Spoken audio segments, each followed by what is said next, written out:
Alright, hello again, Movie Club. This is going to be my review of From Dusk Till Dawn. And, wow, this movie. I'd only heard of it through name only, heading in, that was it. I didn't know what genre it was, I didn't know who was in it, or any of that. I just had heard of the movie From Dusk Till Dawn. That's it. And, I must say, this movie was not what I expected at all, whatsoever, but I still enjoyed it. I thought it was a good movie. Um, it's weird. This movie was two different. It was two different halves, because the first half is more of the crime drama. It's following George Clooney and Quentin Tarantino as they try to escape the border, and they kidnap Harvey Keitel and his two kids, and then they make it over. And then there's like about a 10-minute luller. There's about a 10-minute gap where stuff's happening, but you're kind of thinking to yourself, is this it? The movie's like halfway over. What's gonna happen now? They gotta cross the border. What are they gonna do? And then, bam, vampires. That came right the fuck out of nowhere. I knew there were vampires in the movie because I read like the quick description on Netflix before I watched it, but that just came out of fucking nowhere. And then it turns into like this B horror movie where George Clooney, Harvey Keitel, the two kids, and a couple other guys are killing all the vampires, and that's it. And you know, screw Fear and Loathing in Las Vegas.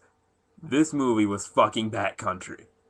I mean, that was just so out of nowhere, where everybody turned into a vampire, and the vampires just looked weird. It looked like no vampire I had seen before, and it just kind of looked out of place. Like, they didn't look like vampires, they just looked like, monsters. They almost looked like swamp people.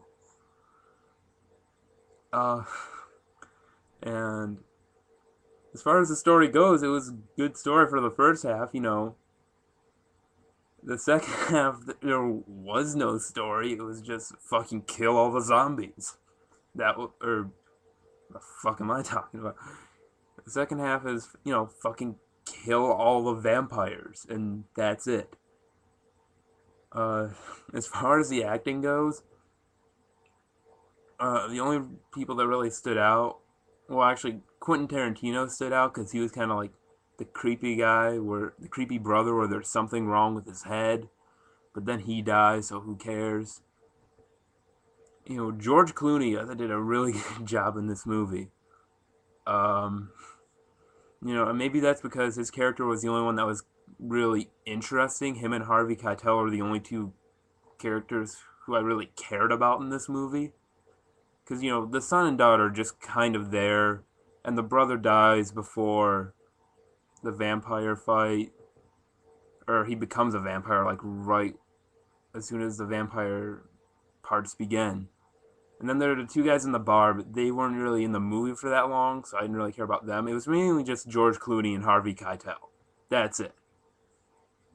Because both of them had interesting characters. You had George Clooney, who was, the professional thief who, broke out of prison, got into Mexico.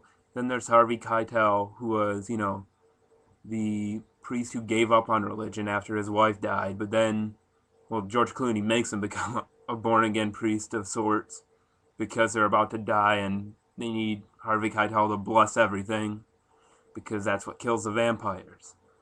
Uh, let's see. As far as the ending kind of just seemed weird. They kill. Obviously, only George Clooney and the daughter escape, and they make it out. And then George Clooney just leaves with the guy who was supposed to meet up with, which was Cheech from Cheech and Chong. And Cheech was like three different people in this movie. Did he like offer a discount if he played more parts? It was just so weird. I didn't even find out until afterwards. When I looked it up on Wikipedia, it's like, whoa, because I didn't really care about them at all. But yeah, George Clooney drives away. he gives the daughter some of the money he stole, and then she just drives off, and that's it. And it's like, all right, it just kind of seems to end suddenly.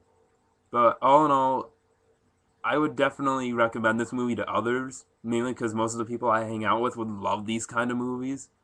I'd probably give it like a 7.5, 8 out of 10. Definitely go check it out, especially if you love like the B horror movies or like a movie where you like to turn your brain off. Because the first half, it's kind of alright. The first half you kind of got to keep your brain on. The second half, shut it off. It's just kill as many fucking vampires as you can. That's the second half of this movie, and I loved it. All right, I'm out. Peace.